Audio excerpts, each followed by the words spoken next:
no como idea de proyecto, sino como concepto. ¿Qué es lo que es un proyecto? Un estudio, ya requiere un estudio. Ese estudio se hará con cosas pasadas, presentes, futuras. Realmente un proyecto tiene que ver con lo que vamos a hacer a futuro. Tiene que ver con planificar cosas, pensarlas, para que al momento de ejecutarlas resulte de la mejor manera posible. Habiendo varias definiciones de proyecto, yo me quedé con una que es de Nassim Sabbagh, un economista chileno, digamos, que ha tenido bastante éxito. Eso lo voy a publicar después en la entremedia. Normalmente yo agrego cosas para que no sea tan karaoke la cosa, que no después no leer usted y voy para casa. No es el sentido.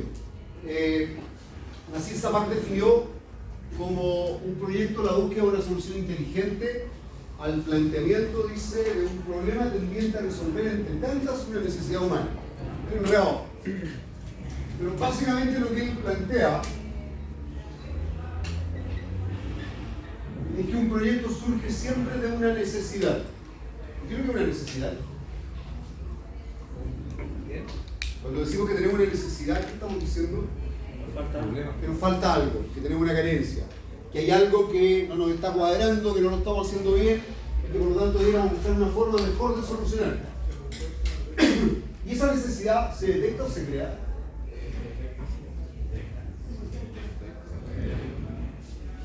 O sea, si quiero vender, ¿puedo crear? Aquí voy a dejar la pelota. Las necesidades, damas y caballeros, se detectan. Son inherentes al ser humano. Todos los seres humanos tenemos un montón de necesidades que queremos satisfacer. Una vez un alumno me consultó, ¿qué necesidad tenía yo de un celular antes que lo inventaran? ¿Cuál sería la respuesta? Comunicación.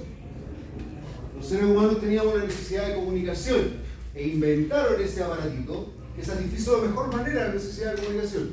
Tanto así que lo reemplazamos, digamos, por todas las demás antiguas formas de comunicación. Es más, hoy día reemplazan calculadoras, reemplazan buscadores, reemplazan libros, reemplazan un montón de cosas, relojes, todo lo hacemos con el celular hoy. Ahora, esa necesidad que seamos capaces de detectar genera un deseo. Básicamente genera un deseo. Y ese deseo es por un producto, por un satisfactor específico.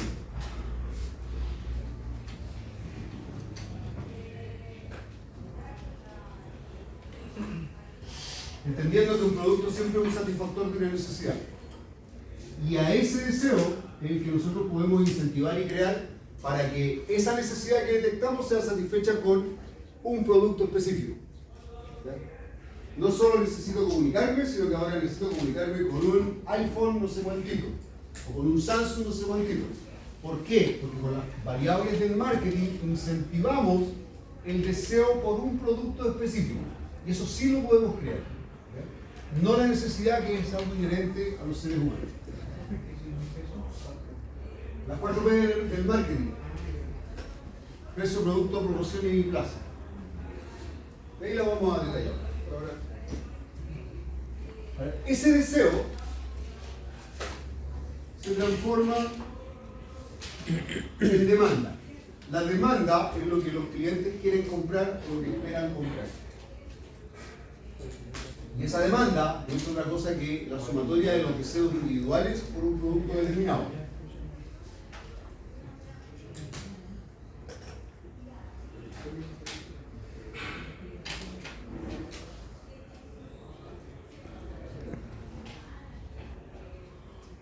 Con la salvedad de que para que sea demanda tiene que estar apoyado por el poder de compra. Por lo explicamos.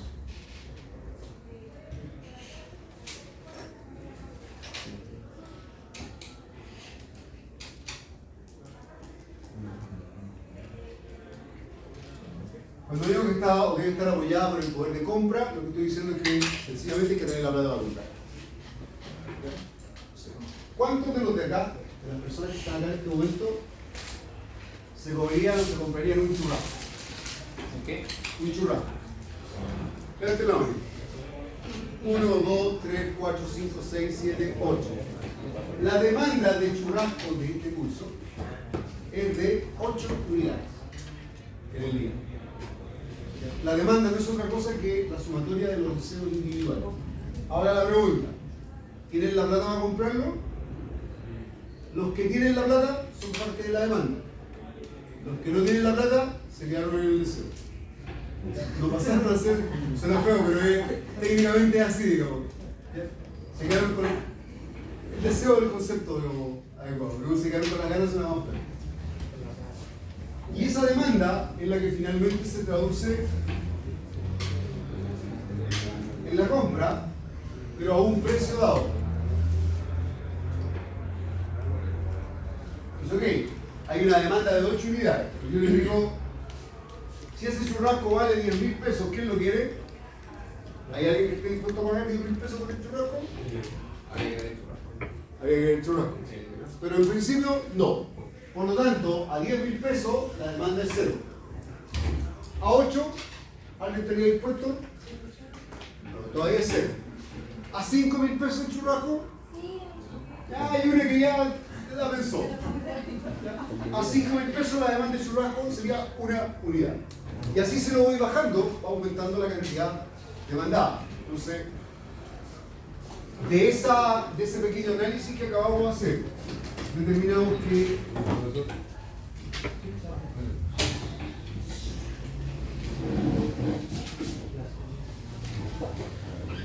la cantidad que vamos a poder vender de cualquier producto depende del precio que fijemos.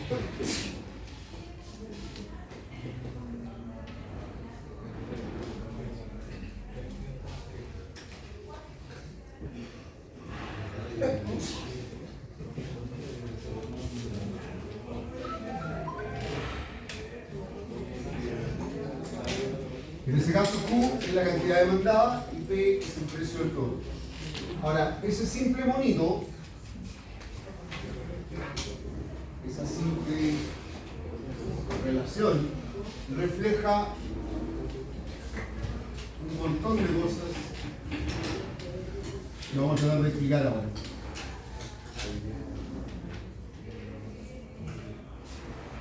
Lo voy a repetir acá.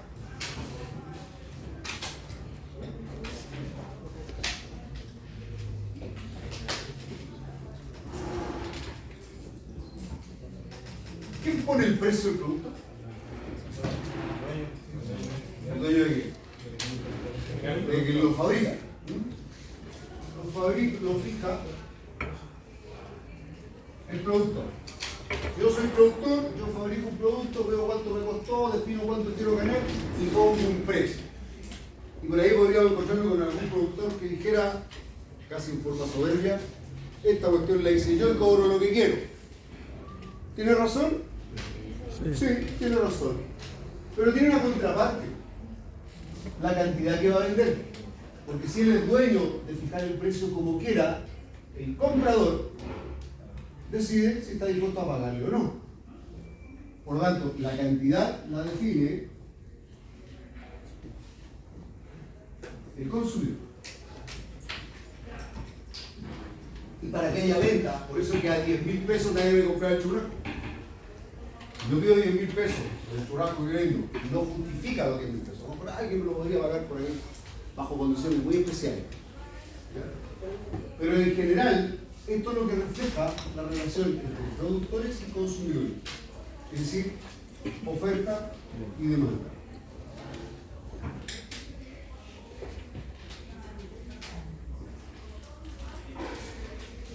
Entonces, cuando estamos hablando de proyectos, la determinación del precio es una variable fundamental en lo que define si vamos a vender o no vamos a vender el producto, en la mayoría de los casos.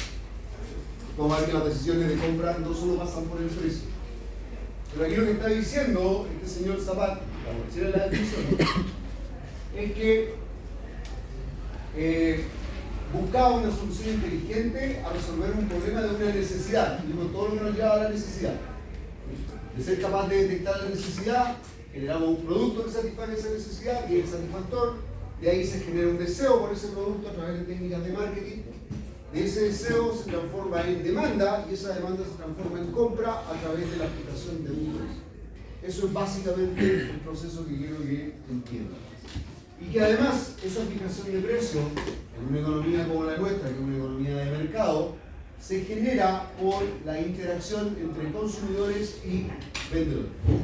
El productor va a pedir el precio que quiera, ¿cierto? Pero es el consumidor el que decide si paga o no. Si este señor fija un precio muy alto, operó, estaría agachado con su producto. Y si fija un precio muy bajo, va a perder plata, ¿no es cierto? Probablemente va a vender mucho, pero va a perder plata igual y va a quebrar. Por lo tanto, la decisión de precio es una decisión fundamental como primera medida de un proyecto. ¿Estamos? ¿Te sigue la idea? Sí. Vale.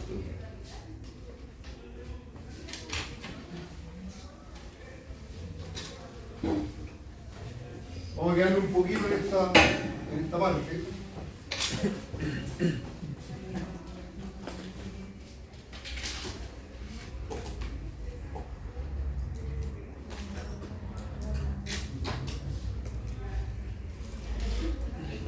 Cuando yo tengo un proyecto, una de las primeras cosas que tengo que tratar de identificar es qué tipo de producto es el que voy a generar o servicio que voy a generar con ese proyecto. Y puede darse en el extremo dos posibilidades. Que mis productos sean de consumo masivo, muy frecuentes, y por lo tanto poco diferenciables.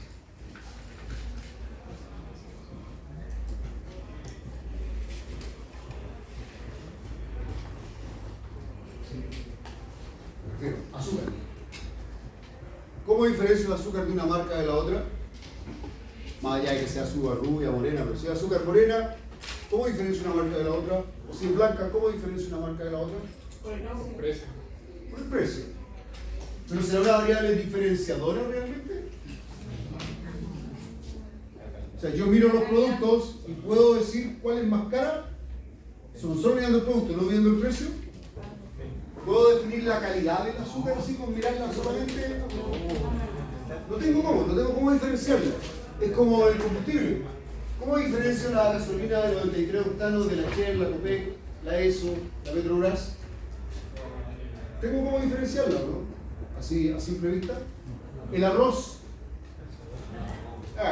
El arroz por el grado, pero si tenemos grado 1 o grado 2 y comparo dos marcas distintas y no veo el precio, ¿tengo cómo diferenciarlo? Cuando yo no tengo cómo diferenciar el producto, la decisión pasa por el precio.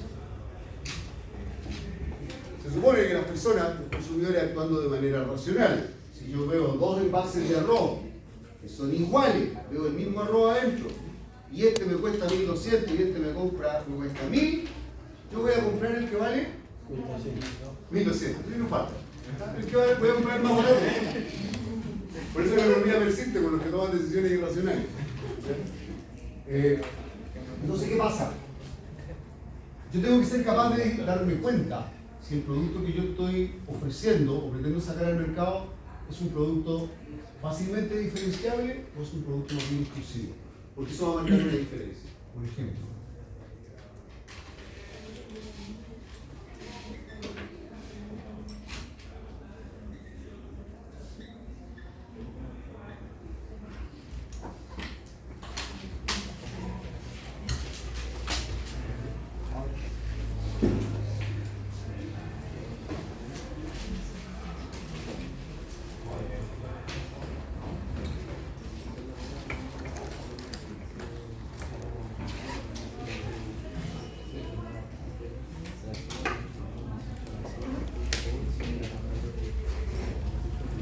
generalmente los productos de consumo masivo tienen una curva de demanda que tiene más o menos esta forma. Es casi paralela al eje de la razón.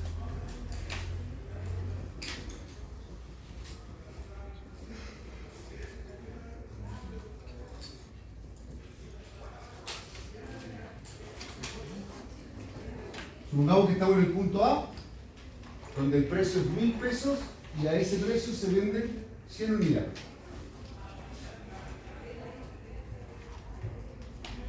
Vamos a bajar el precio a...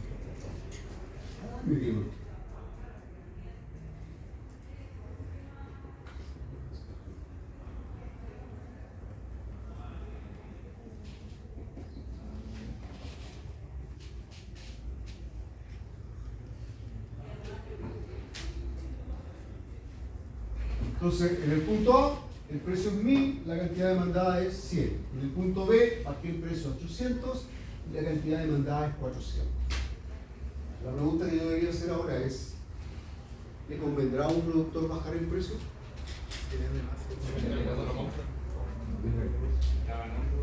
¿Por qué? Porque el beneficio o la ganancia va a ser siempre igual al ingreso menos los costos.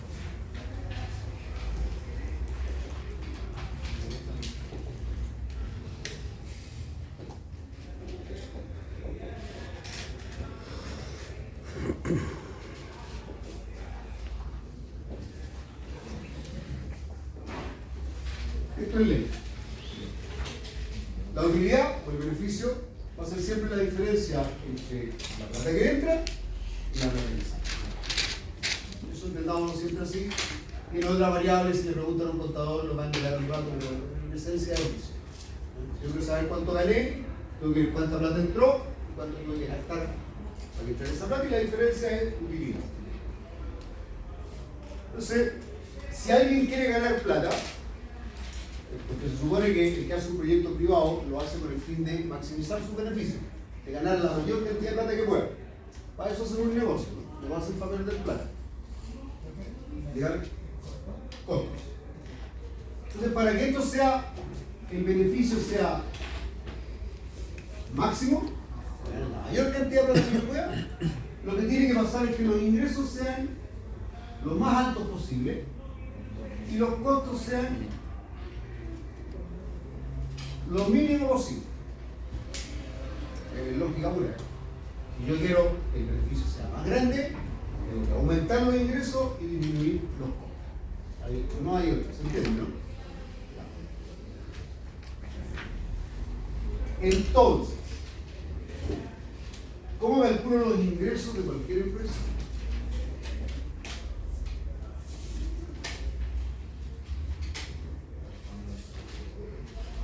Precio por cantidad. Independientemente del negocio que yo tenga, los ingresos siempre los voy a obtener de la multiplicación del precio por la cantidad.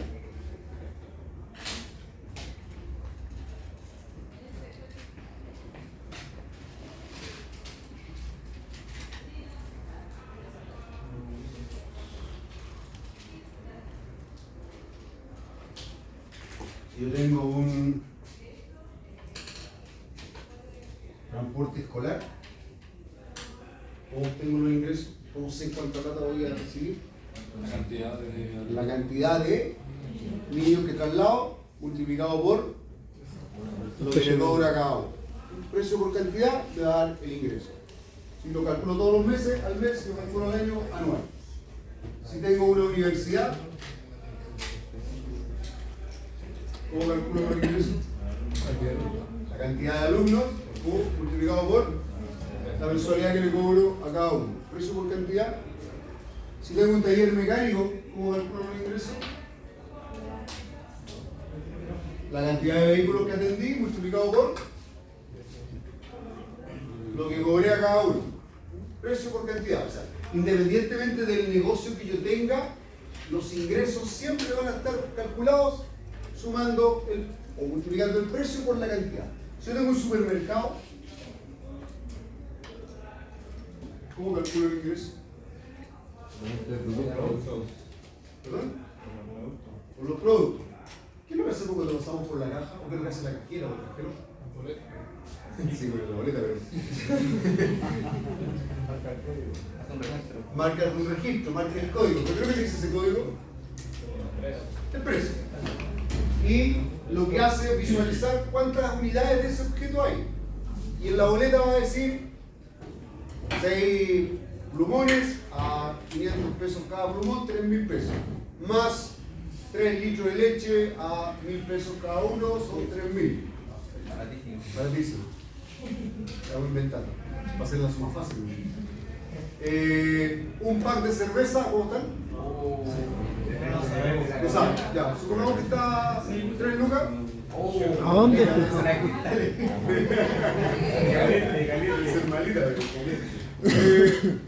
O sea, en el fondo, la boleta del supermercado lo que tiene es la sumatoria de todos los precios multiplicado por las cantidades de cada cosa que compré.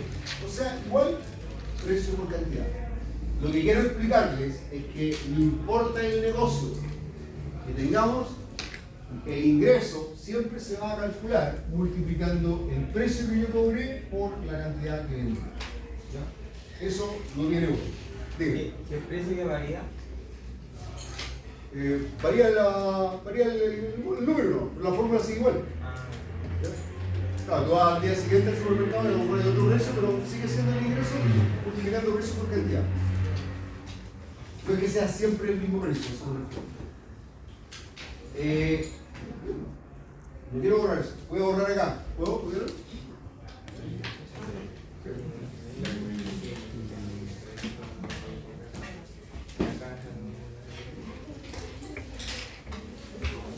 Entonces, para ese ejemplo, ¿cuánto será el ingreso del punto A? ¿Cuánto será, en este ejemplo, el ingreso del punto A? 100.000. 1000 por 100 son 100.000. O sea, el ingreso del punto A son 100.000. Bajó el precio a 800. ¿Qué pasa con el ingreso? El ingreso del punto B ahora es 800 por 400, es decir, 320 mil pesos. Recordemos que el beneficio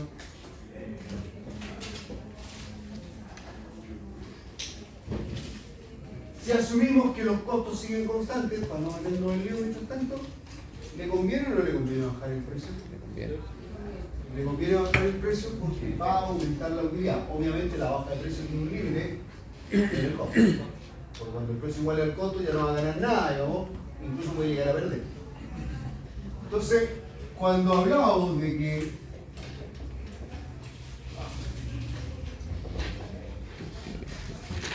la cantidad depende del precio, si bien es cierto, el dueño, el productor, puede fijar el precio que quiera, lo que le va a definir si vende o no es el tipo de producto que está teniendo y la forma en que fija el precio. Entonces, cuando un producto es diferenciable, tiene lo que se denomina en economía una demanda elástica.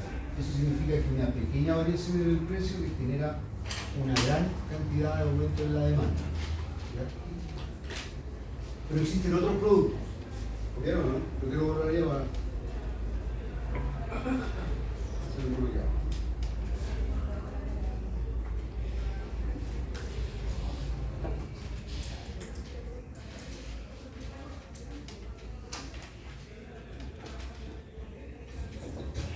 Los productos de lujo, por otro lado,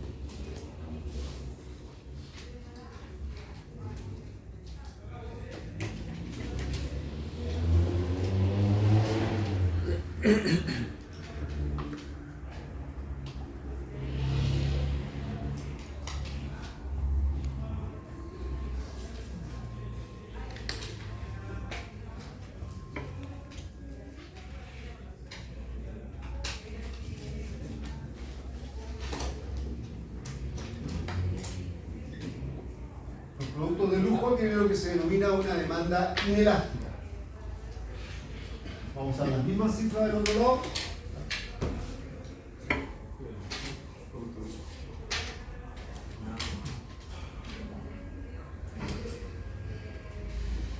Entonces ahora, si es un producto de lujo donde la decisión de compra no pasa por el precio, pasa por otra variable, los gustos y preferencias, el estatus, el sentido de pertenencia, una serie de cosas que hacen que el precio ya no tenga el nivel de importancia que tenía en los productos de consumo masivo, porque son productos diferentes, son productos que marcan algo distinto. No sé, un Ferrari. ¿Han visto alguna vez un Ferrari en oferta? O que la fábrica diga, ¿sabes qué? Voy a rematar los autos de este año. No, porque los fabrican a pedido. Es más, tú no puedes comprar un Ferrari y ahí que me dejes de incluso porque tú sabes más que yo. Tú no puedes entrar a la marca con el auto que tú quieras. Tú entras a la marca Ferrari con un tipo de auto.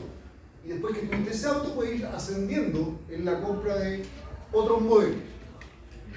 Entiendo aquí los primeros que llegan a Ferrari tienen que llegar con el más rasca, que ese vale como $150.000 nomás. Y de ahí cuando lo tengas, por un tiempo, puedes acceder a otro, porque lo que te están vendiendo no es un auto. Están vendiendo la experiencia, están vendiendo un estatus, un sentido de pertenencia, algo que diga, mira que vieron. Otra cosa, no es el precio lo que interesa. Es más, el precio probablemente te lo interesa. Y por eso hay marcas que se logran posicionar como de mejor calidad, de mejor prestigio y pueden ser más caras. Un jeans Levi Strauss es más caro que los otros. ¿Por qué? Por la marca. Su marca, su prestigio ha hecho que pueda cobrar un poco más. No hablemos, no sé si lo vez, bueno, que no voy a cada antes, no, pero en Buenos Aires una vez hecho una tienda de Versace, para mirar cómo era. Había unos jeans, bonitos, pero jeans que, como estos, como cualquier jeans. Se me ocurrió preguntar el precio porque los tenían en una cuestioncita al medio, como, casi como remate. Versace, tienda oficial. ¿Cómo están los jeans? $3.000. Tan bonito, pero no me gusta. $3.000 un jeans. Dígame. Abajo la tabla que dice doble en Demanda desde Aves. Demanda inelástica. Entonces, veamos ahora cómo queda el ingreso. A ver, vamos a ver si mejor esto que no funciona. El ingreso en C va a ser 800 por 110, 88 bajé el precio, el mismo porcentaje que el otro lado, pero ahora el ingreso, en lugar de aumentar, ¿explican? En un producto que es de lujo, no me conviene bajar el precio. Entonces es muy importante llegar a darse cuenta, cuando yo tengo una idea de proyecto, cuál es el segmento al que apunta mi producto, quiénes son los potenciales clientes, cuáles son las características de esos productos que va a hacer que lo prefieran como un producto más de un montón de competidores parecidos o como un producto único con muy poquitos competidores y fácilmente diferenciables. ¿Ya? Eso va a marcar la política de precios que yo puedo determinar en el producto. Bien determinado el producto, vienen las diferencias. Obviamente yo busqué a los extremos. Es decir, si usted tiene un producto masivo, el precio es la variable clave para vender. Si fijan mal el precio, muere. En un producto más de lujo, más único, más que de lujo, más único, el precio no es tan relevante. Me puedo equivocar un poco en el precio y probablemente el efecto, los resultados finales de mis utilidades, no sea tan fuerte. Un poco menor el impacto, o lo voy a poder corregir.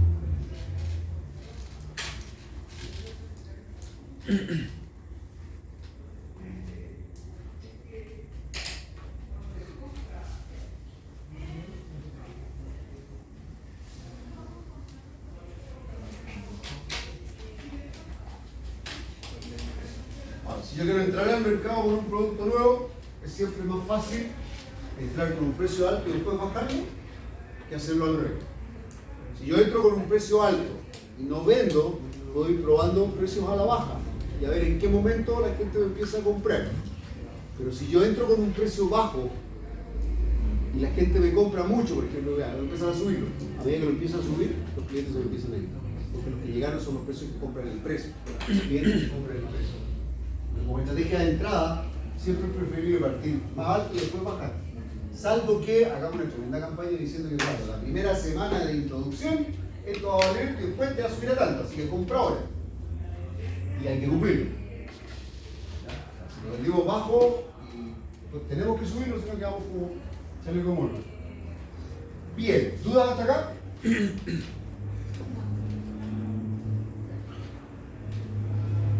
Retomemos un poco la parte más teórica. Todo esto que les estoy pasando, como para que se hagan una idea de lo que viene. Así como términos muy generales, los conceptos de precio, después lo vamos a ir trabajando de manera más detallada.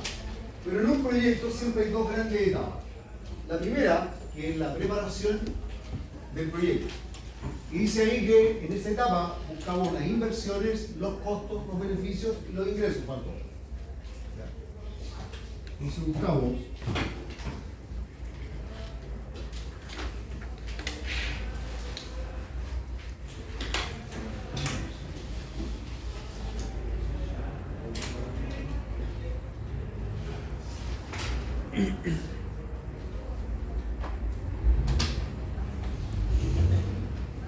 en la etapa de preparación, lo que hacemos es determinar en qué tenemos que gastar, ya sea como inversión o como costo operativo, y ponerle número a la cosa. Es decir, a mi proyecto tengo que comprar 3 escritorios que valen 50.000 pesos cada uno. Eso es inversión. Las inversiones son aquellas que las compro sin el ánimo de venderlas, las compro porque las necesito para utilizarlas. Tengo que comprar un computador o 2 computadores que valen 400.000 pesos cada uno. Todo eso es inversión y en la etapa de preparación yo busco la inversión. Necesito contratar personal. Necesito 3 personas y le voy a pagar 800.000 pesos a cada persona.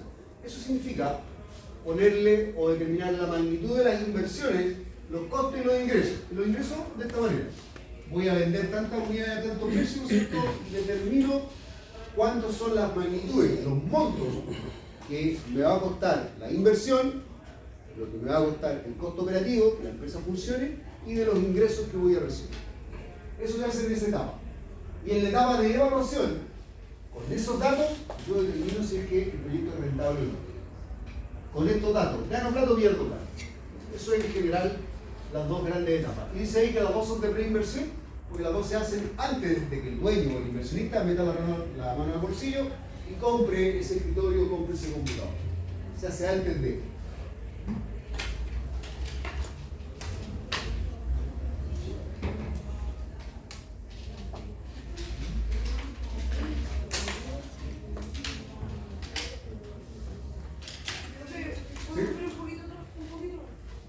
¿Voy?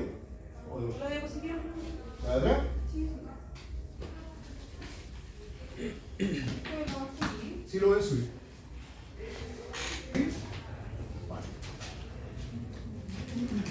Bien, podemos clasificar los proyectos según su tipología.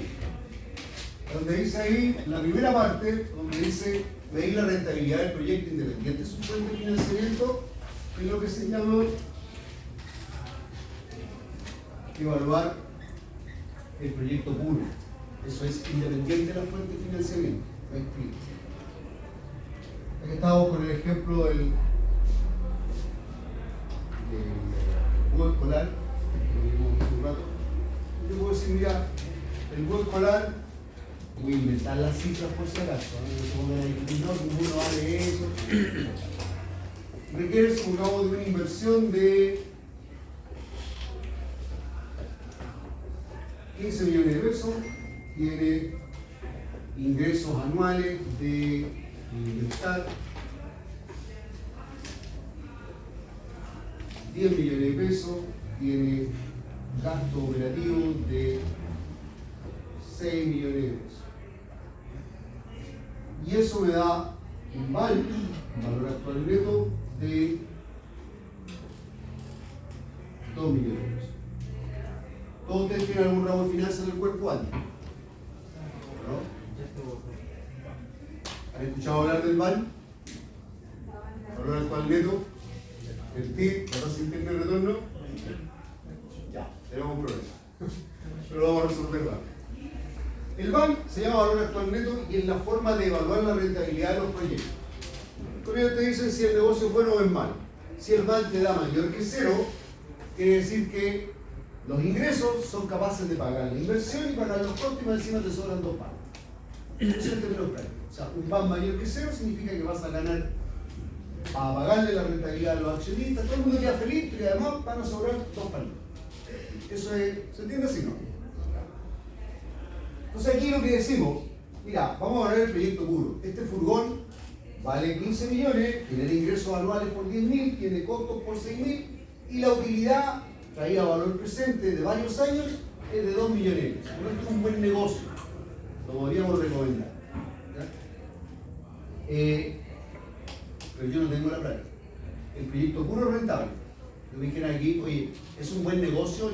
15 millones para hacer el negocio, yo te diría, bajo estos resultados, hazlo. Te va a pagar una buena cantidad de dinero. Si yo no tengo la plata, lo que yo tengo que hacer es el segundo punto, que dice medir la rentabilidad de los recursos propios.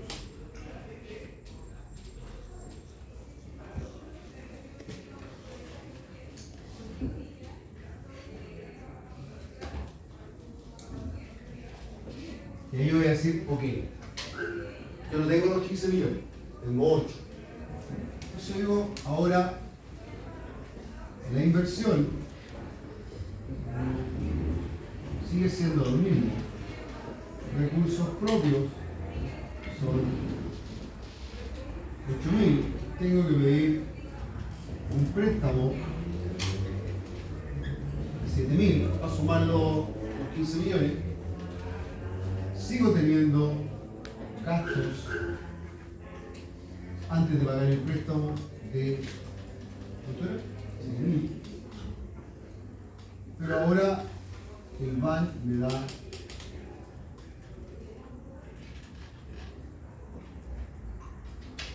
menos 800. ¿Qué significa eso?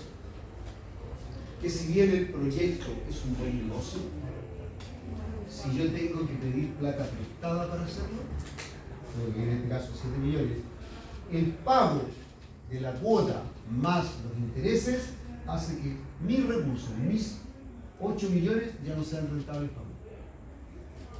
El proyecto es rentable, pero como yo no tengo toda la plata, tengo que pedirla prestada, los intereses me comen la utilidad del proyecto y se transforman en un mal proyecto para mí. ¿Quién podría hacerlo? Alguien que tuviera los 15 millones. Si no tiene los 15 millones y tiene que pedir prestado, no lo haga, bajo esa circunstancia. ¿Se entiende la diferencia, no? O sea, la rentabilidad del proyecto puro y la rentabilidad de los recursos propios. Lo tercero, lo voy a poner desordenadito, lo voy a poner acá. Lo tercero que dice ahí es que hay que medir la capacidad de pago del proyecto.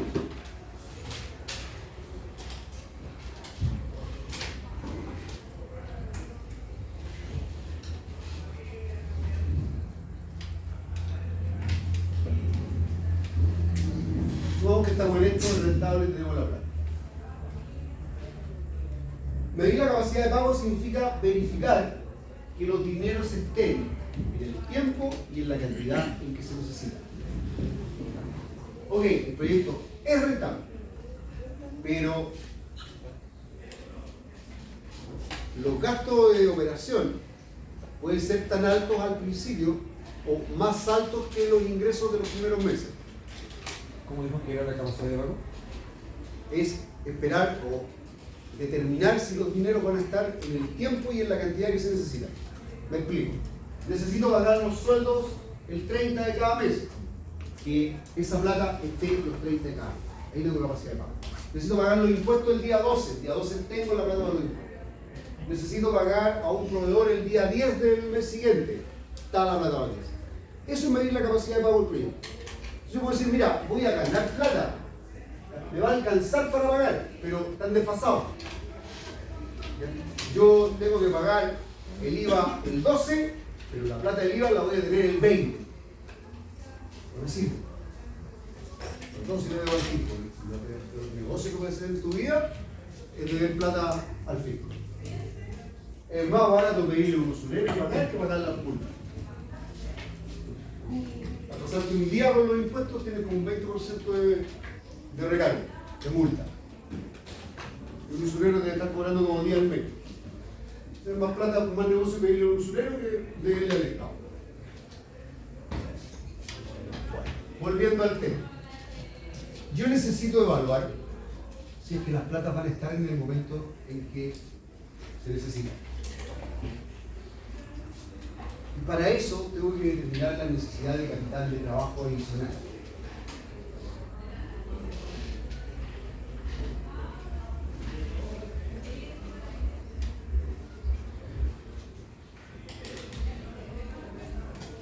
Significa que en el flujo de caja tengo que ver cuáles son los valores negativos que me aparecen en el flujo de caja y ir viendo cuánta plata necesito para que durante esos 4 o 5 meses que el proyecto no va a generar todos los ingresos que teníamos presupuestado. ¿Cómo cubro eso? Me explico. Supongamos que tengo un negocio que tengo proyectado que va a vender 5 millones al mes. Ese va a ser el ingreso.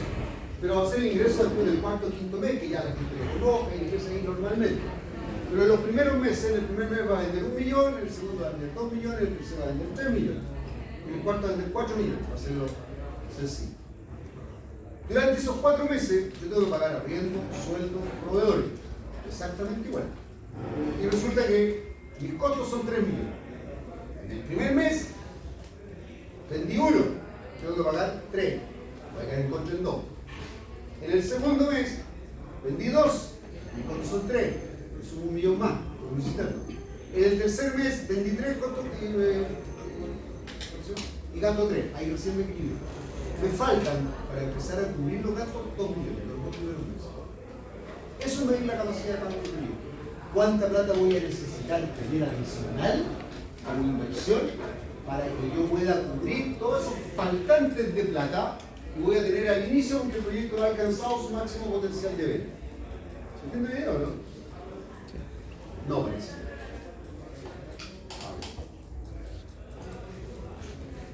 Ahí entra la caja chica, ¿no? Depende del punto.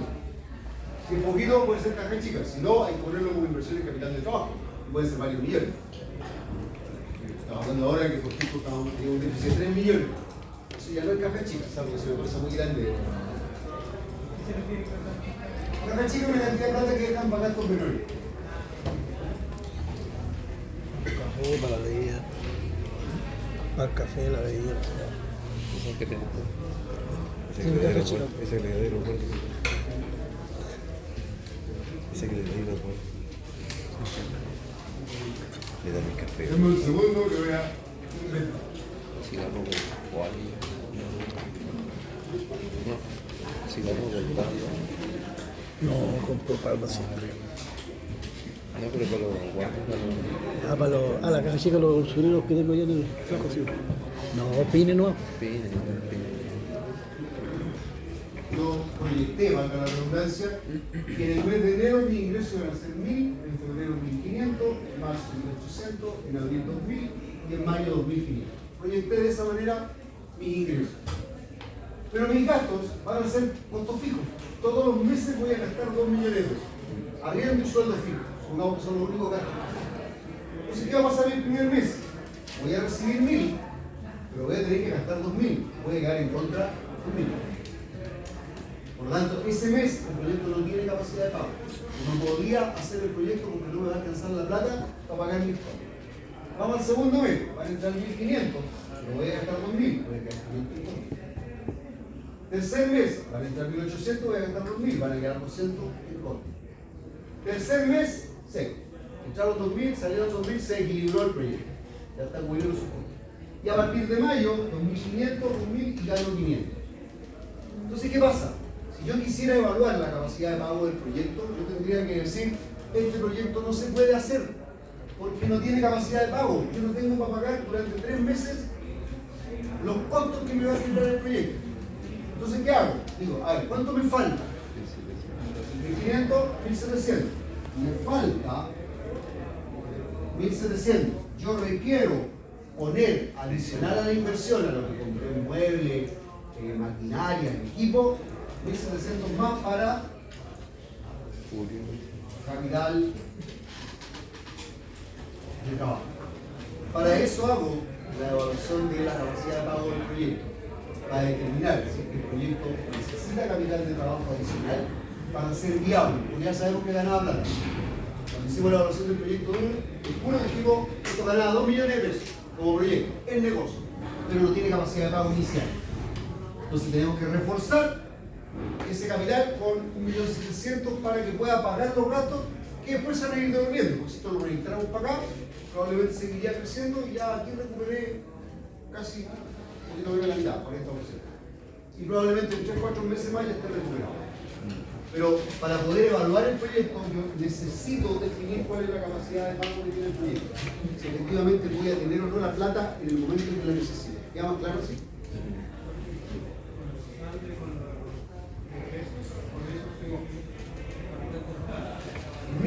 Menos 2.000 te da menos 1.000. Sume todo lo negativo.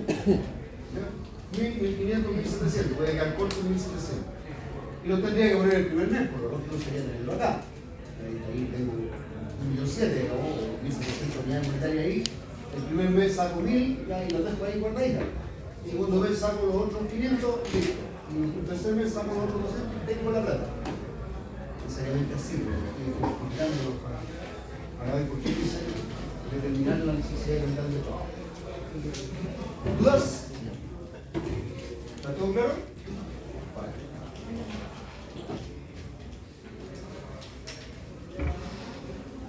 Yo puedo presentar un proyecto que es nuevo o bien un proyecto que es incremental.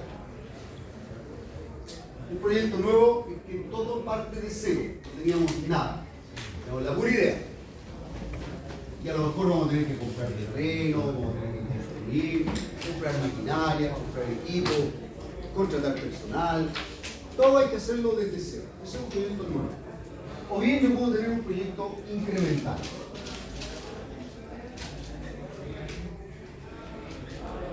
¿Qué significa un proyecto incremental? Que es una ampliación de algo que ya teníamos. Supongamos, tomemos el ejemplo de INACAP. INACAP quiere abrir una carrera nueva. ¿Será un proyecto nuevo o será un proyecto incremental? Incremental. Van a haber algunas cosas que va a tener que comprar y van a haber otras cosas que ya las tiene. Entonces, ¿cuál es el criterio? ¿Qué cosa le puedo cargar directamente al proyecto que yo tenga que comprarla o adquirirla ahora, producto del proyecto? Supongamos que esa carrera requiere de un laboratorio que no está en nada. El costo de ese laboratorio es un costo incremental y lo tengo que considerar en el proyecto. Lo tengo que hacer porque si no, no puedo hacer el proyecto. Los ingresos los tengo que calcular en función de los posibles matriculados a esa nueva carrera y no al total de alumnos de INACAP. Pues no puedo comparar lo incremental, el incremento de la carrera con lo de INACAP completo. Si a esta carrera van a entrar 100 alumnos, no son los 2.500 alumnos que tengo que considerar en el ingreso de INACAP, son los 100 que van a entrar a esa carrera. Ahora, ¿qué salas voy a usar? Las mismas salas que están. No hay costo de sala. Cero. En el incremento no entran las salas porque no necesitamos construir salas, se van a usar las que están. Entonces, ¿cuál es la idea? Que en los proyectos incrementales yo solo considero para evaluar los incrementos. Los incrementos de inversiones, los incrementos de costos, los incrementos de ingresos. Y con eso hago una evaluación de incrementos. Solo con los valores incrementales, no con los valores que ya están. Los valores ahora de los profesores que van a hacer clase en esa carrera, ¿qué será? ¿Nuevo o incremental? Incremental. Incremental. Si la carrera no se abre, no hay profe. Por lo tanto, es producto del proyecto. ¿Me entiende la idea, no? La otra cosa que hay que diferenciar es entre los proyectos sociales y los proyectos privados. Tenemos que definir si el proyecto que vamos a presentar busca un beneficio social. ¿Qué es lo que son los proyectos sociales? Aquellos proyectos que normalmente su rentabilidad es negativa, no son rentables desde el punto de vista financiero. ¿Ya? Son rentables socialmente, significa que benefician a un grupo o a una población y no se va a cobrar por el uso o la utilización de ese proyecto. Por ejemplo, una plaza.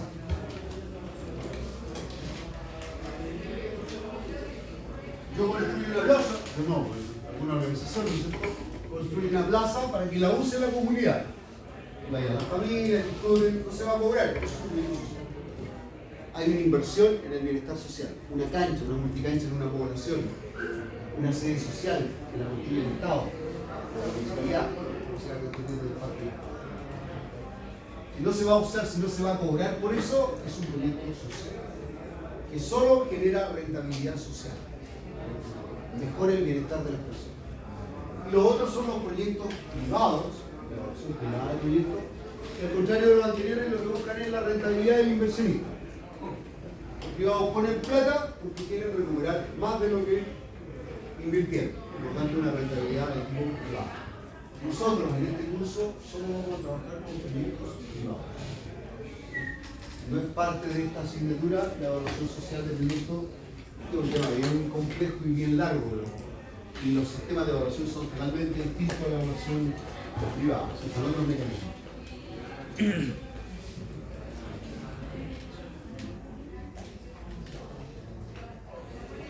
En general, un proyecto tiene 4 grandes etapas. La primera es la idea. La trabajamos, ¿no es cierto?, con la necesidad, La segunda es la preinversión, que tiene 3 fases, que son el perfil, la prefactibilidad y la factibilidad, que la voy a explicar en la siguiente lámina. La tercera fase es la inversión. Si pasamos la etapa de preinversión y llegamos al análisis de factibilidad del proyecto que está positivo, recién le podemos decir al inversionista, meta la rueda al bolsillo, gaste, haga el negocio. En la inversión, el inversionista compra la maquinaria, los equipos, construye, contrata el personal, hace todo el tema. Y finalmente en la operación lo echa a andar. Abrimos las puertas y empezamos a vender lo que se suponía que íbamos a vender. Esas son las 4 etapas de un proyecto. Ahora, lo voy a detener un poco en la segunda, con eso terminamos.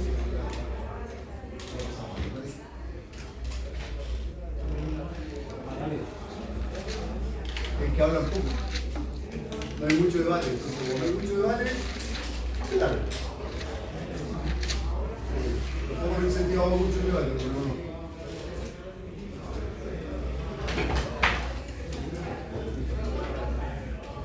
La primera etapa es el perfil. Lo voy a poner acá. En estricto rigor, la única diferencia que existe entre el perfil, la prefactibilidad y la factibilidad son las fuentes de información. Es decir, de dónde saco los datos para evaluar el proyecto. En el perfil se habla ahí de información de uso común, pero en términos prácticos significa que le voy a preguntar a alguien que sepa. Sigamos con el proyecto del furgón. Quiero comprarme un furgón escolar y necesito hacer el perfil del proyecto. ¿A quién le pregunto? ¿A algún tío, alguna tía, no sé, o a varios que tengan un furgón escolar? ¿Quién le pregunta? ¿Cuánto vale el bus? ¿Cuánto gasta en petróleo? Neumáticos, mantención. ¿Cuántos kilómetros recorrí? Para saber el depende. ¿Cuánto rinde el furgón? ¿Ah? Como una leve investigación. Sí, lo voy preguntando. ¿Cuántos niños puedo contratar? O sea, puedo trasladar en el día. ¿Cuánto se cobra? Todos los datos se los pido a esa persona o grupo de personas. Eso es construir el perfil, con esa fuente de información, alguien que sabe del tema. ¿Y qué hago? Evalúo. Y evalúo el BAN y el PIB. ¿Sí? Hago la evaluación financiera del proyecto y digo, mira, el perfil, este negocio es rentable. Eso, ¿no quedan 2 millones de BAN? Uy, está buena la cosa. Pasemos a la etapa de prefactibilidad. En la etapa de prefactibilidad busco lo mismo: inversiones, ingresos, gastos y beneficios. Pero ahora la información la saco de fuentes secundarias, es decir, publicaciones, anotaciones, algo que esté dando vuelta por ahí en internet, estudios que hayan hecho de furgones escolares, cuánto ganan, a lo mejor en otras ciudades, ya, en otros temas. Busco información respecto de lo mismo: inversiones, ingresos y gastos posibles del proyecto. Y nuevamente lo evalúo. Me dio positivo, seguir avanzando. Si no me da positivo, ahí parado. Si me dio negativo uno de esos, ya esta cuestión no funciona. Pasamos a la factibilidad. En la factibilidad, la información que usamos es primaria, que significa que la creamos para el proyecto. Eso significa que yo voy a un distribuidor de furgones y le digo, hágame una cotización por el furgón, quiero saber cuánto vale. Dice que no, valía 15 millones, vale 17. O vale 12, ahora más barato. Pero ya tengo el valor. Voy a la municipalidad y pregunto cuáles son los requisitos para obtener, ¿no es cierto?, el permiso para hacer transporte escolar. Y me va a decir la municipalidad, en realidad no es mucho lo que le da la patente del vehículo, que tiene que ir al Ministerio de Transporte y Comunicaciones y ahí le van a dar los requisitos. Llego al Ministerio de Transporte y Comunicaciones, ¿qué me pide? Me pido que el auto tenga o el vehículo tenga menos de tantos años de uso y que además sea volante original. Compré un volante cambiado que era más barato. la ley establece que el transporte pasajero tiene que ser con Volante original.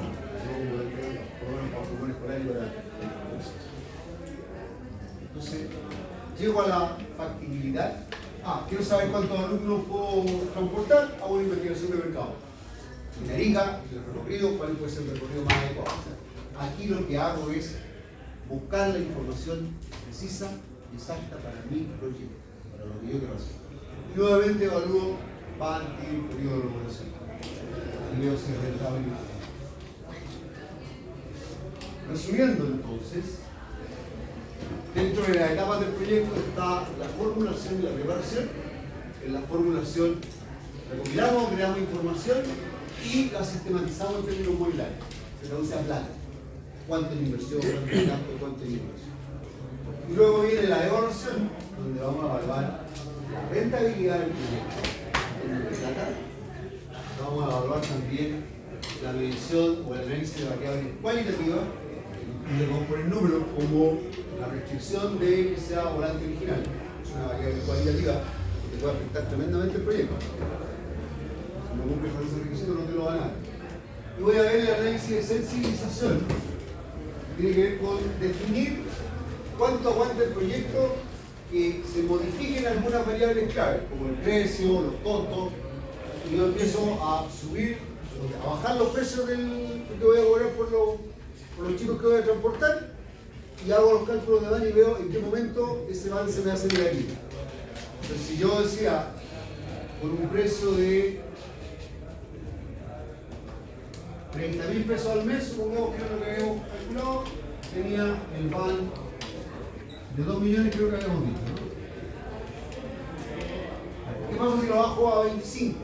¿Cuánto me queda el van? ¿Qué pasa si lo bajo a 20? Se me da negativo, menos de 0.